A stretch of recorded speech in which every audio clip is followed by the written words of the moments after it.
오늘 하나님께서 우리에게 주신 말씀은 신약성경 마태복음 15장 21절에서 28절까지 말씀입니다. 예수께서 거기서 나가사 두로와 시돈 지방으로 들어가시니 가나안 여자 하나가 그 지경에서 나와 소리질러 이르되 주 다윗의 자손이여 나를 불쌍히 여기소서 내 딸이 흉악하게 귀신 들렸나이다 하되 예수는 한 말씀도 대답하지 아니하시니 제자들이 와서 청하여 말하되 그 여자가 우리 뒤에서 소리를 지르오니 그를 보내소서. 예수께서 대답하여 이르시되 나는 이스라엘 집에 잃어버린 양 외에는 다른 데로 보내심을 받지 아니하였노라 하시니 여자가 와서 예수께 절하여 이르되 주여 저를 도우소서. 대답하여 이르시되 자녀의 떡을 취하여 개들에게 던짐이 마땅하지 아니하니라. 여자가 이르되 주여 올소이다마는 개들도 제 주인의 상에서 떨어지는 부스러기를 먹나이다 하니 이에 예수께서 대답하여 이르시되 여자여 내 믿음이 크도다 내 소원대로 되리라 하시니 그때로부터 그의 딸이 나으니라. 아멘. 오늘도 여러분 안에 가득한 하나님의 사랑과 은혜를 여러분의 입으로 말할 때에 성령께서 능력으로 역사해 주실 줄로 믿습니다. 오늘 본문은 가나안 여인의 믿음에 관한 말씀인데 기도에 대한 놀라운 도전을 받습니다. 여러분, 오늘날 우리가 기도할 때 정성이 믿음을 대신할 수는 없습니다. 우리의 기도는 관계와 자격에 근거합니다. 다시 말해서 하나님의 자녀의 자격으로 아버지 하나님께 나가서 구하는 것입니다. 여러분, 우리의 기도는 지성이면 감천이 아닙니다. 그러나 우리가 믿음으로 기도하고 또 관계와 자격으로 기도한다고 해서 정성과 간절함과 열정을 부정할 필요는 없습니다. 그것이 믿음보다 앞설 수 없고 관계를 대신할 수는 없지만 우리의 믿음을 그렇게 표현할 수 있습니다. 오늘 본문에 보면은 오늘날 예수님께서 이스라엘 지경을 떠나 잠시 이방 땅으로 가셨습니다. 두로와 시돈의 지경이란 갈릴리를 벗어나 더 북쪽으로 올라가신 것입니다. 아마 유대인들과 갈등하고 논쟁하느라 피곤해서 잠시 피하신 것 같습니다. 그런데 그곳에서 한 여인이 예수님을 따라오면서 소리를 질렀습니다. 다윗의 자손이여 나를 불쌍히 여기소서 내 딸이 흉악한 귀신 들렸나이다. 그런데 예수님은 한 말씀도 대답하지 아니하셨습니다. 딸을 고쳐달라고 간구하는 여인에 대해서 예수님께서 침묵하고 외면하신 것입니다. 여러분, 이 여인도 분명히 예수님에 대한 소문을 듣고 찾아왔을 것입니다.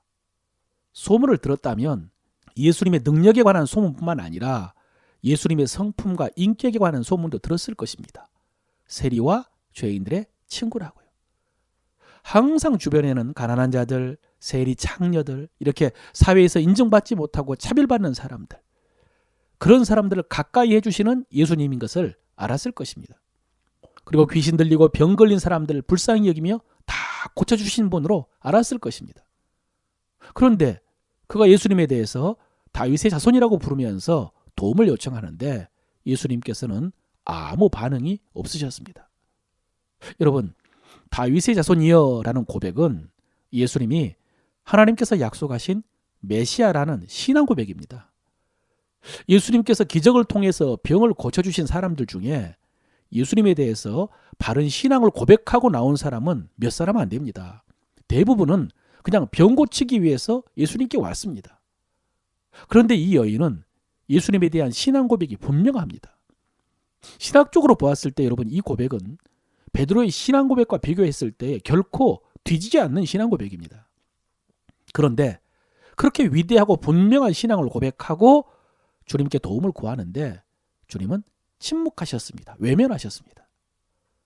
그 상황이 얼마나 어색했던지 제자들이 예수님께 요청을 합니다. 그 여자가 우리 뒤에서 소리를 지르오니 그를 보내소서. 무슨 말이냐면 주님, 저렇게 간절하게 부르짖는데 고쳐주시고 보내시지요. 그런 뜻입니다. 그런데 예수님이 뭐라고 하십니까? 예수께서 대답하여 이르시되 나는 이스라엘 집에 잃어버린 양 외에는 다른 데로 보내심을 받지 아니하였노라. 쉽게 말해서 내가 이방 여인을 왜 도와줘야 된단 말이냐, 왜 이방 여인을 신경 써야 하느냐, 그런 말씀입니다. 대놓고 차별하신 것이고요, 면전에서 무시하신 것입니다. 여러분, 무관심, 외면, 차별, 거절, 무시, 여러분, 이게 말이 쉽죠. 우리가 당하면 견디기 어려운 상처입니다. 누군가에게 기대를 하고 도움을 요청했는데 그런 반응을 보였다? 이런 대우를 받았다? 그러면 견디기 어려운 것이 우리 인간입니다. 아마 마음에 씻을 수 없는 상처를 받을 것입니다.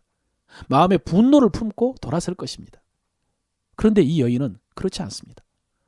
여자가 와서 예수께 전하여 이르되 주여 저를 도우소서. 예수님 발 아래 엎드려서 도와달라고 사정을 했습니다. 제발 도와달라고, 불쌍히 여겨달라고 눈물 흘리며 사정을 한 것입니다. 제자들도 아마 저 정도면 예수님께서 고쳐주실 것이다 라고 기대를 했을 것 같습니다. 그런데 예수님의 입에서 나온 말씀은 너무나 뜻밖이고 충격적입니다. 이르시되 자녀의 떡을 취하여 개들에게 던짐이 마땅하지 아니하니라. 와, 여러분 이 말씀이 무슨 의미인지 아시죠? 당시의 유대인들이 이방인들을 가리켜 말할 때 개라고 했습니다. 그런데 예수님이 똑같이 그렇게 말씀하신 것입니다. 그렇게 취급을 하시면서 모질게 거절하셨습니다. 다른 설명이 필요 없습니다. 여러분, 우리가 이런 말을 들었다면 어땠을까? 이것만 생각해도 됩니다. 그렇게 신뢰를 했는데, 그리고 그렇게 사정을 했는데, 지금까지의 침묵과 무시와 차별과 거절을 참고 엎드려서 사정을 했는데, 여러분 이것은 모독입니다. 모독입니다. 그 자리에 있던 모든 사람들이 다 놀랐을 것 같습니다. 예수님이 이 여인에게 그렇게 말씀하실 분이 아니거든요. 아마 다들 예수님의 명성을 걱정하고 또 이 여인이 받을 상처를 걱정하고 있었을 것입니다. 그런데 이 순간 이 여인의 입에서 놀라운 고백이 나옵니다. 주여 올소이다마는 개들도 제 주인의 상에서 떨어지는 부스러기를 먹나이다. 주여 옳습니다. 저는 개 같은 이방인입니다. 그런데 개들에게도 식구들이 먹다 남은 부스러기는 주지 않습니까? 그런 부스러기의 은혜라도 좋습니다. 저에게도 그 은혜를 좀 나눠주십시오. 여러분, 예수님의 마지막 말씀이 충격적인 도발이었다면 이 여인의 반응은 예수님을 감동시킨 놀라운 고백이었습니다. 여러분, 예수님이 졌습니다. 이렇게까지 하는데 예수님이 더 이상 무슨 말씀을 할 수 있겠습니까? 사실은 이 여인이 시험에서 승리를 한 것입니다. 모든 것이 예수님의 시험이었죠. 이게 예수님의 본 모습은 아닙니다. 이 여인의 믿음을 시험한 것입니다. 그런데 이런 예수님의 시험에 이 여인은 기대대로 반응을 했습니다. 기대 이상이었겠죠. 지켜보신 예수님이 감동하도록 그렇게 분명한 믿음으로 응답을 했습니다. 그래서 마지막에 예수님 이렇게 말씀하십니다. 여자여 내 믿음이 크도다 내 소원대로 되리라. 여러분, 이 말씀은 우리가 가장 바라는 말씀입니다. 내 소원대로 되리라. 그런데 이를 위해서 먼저 내 믿음이 크도다 이렇게 인정받을 필요가 있습니다. 이렇게 인정받는 여러분 되시기를 바랍니다. 여러분, 여기서 내 믿음이 크도다라고 했을 때 그 크다라는 단어는 메가스라고 해서 여러분 메가톤이 여기서 나왔습니다. 100만이란 뜻이죠. 메가톤급이다. 100만 불짜리다. 사랑하는 성도 여러분, 메가톤급 믿음에 한번 도전해 보시기를 바랍니다. 난 그냥 이대로 살려 하지 말고 이 메가톤급 믿음을 한번 배워보시길 바랍니다. 왜 성령께서 이 말씀을 기록하게 하셨겠습니까? 우리에게 교훈하고 우리에게 도전하기 위해서입니다. 이 여인의 믿음을 배워라. 너희도 이런 믿음을 한번 소유해 보아라. 이 성령의 부르심에 응답하여 이 여인과 똑같이 한번 기도해 보시길 바랍니다. 다윗의 자손이여 나를 불쌍히 여기소서. 그러나 침묵하고 외면하고 차별할 때 주여 저를 도우소서. 그래도 멸시할 때 주여 올소이다마는 개들도 제 주인의 상에서 떨어지는 부스러기를 먹나이다. 이렇게 기도할 때에 주님께서 우리의 믿음도 인정해 주시고 우리 기도에 응답해 주실 줄로 믿습니다.